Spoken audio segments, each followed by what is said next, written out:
Kwa hivyo watu wengi wananiuliza, je, kuna tofauti gani kati ya upasuaji wa roboti, upasuaji wa uvamizi mdogo na upasuaji wa kawaida wa kupandikiza mishipa ya moyo? Kimsingi upasuaji ni sawa.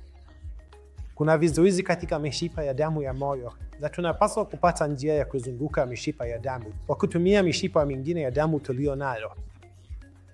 Tofauti ni kwamba katika upasuaji wa kawaida wa kupandikiza mishipa ya moyo, unakuwa na chale kubwa na ndefu katikati ya kifua chako ambapo mfupa wa kidari unagawanywa. Kisha tunafanya upasuaji. Ni upasuaji salama na watu wengi duniani kote hufanyiwa upasuaji huo. Ni upasuaji salama sana, lakini hasara yake ni kwamba muda wa kupona ni mrefu zaidi. Kwa hivyo, uvumbuzi mbili ambazo Apollo imewezesha kwa watu nchini India ni upasuaji wa roboti na upasuaji wa ufikivu mdogo. Upasuaji huu wote wawili husaidia kupunguza ukubwa wa chale. Kwa hivyo, badala ya chale kubwa na ndefu katikati ya kifua chako, unakuwa na chale ndogo kando ya kifua chako.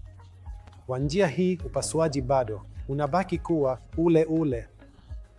Tunapaswa kukamilisha njia za kupita.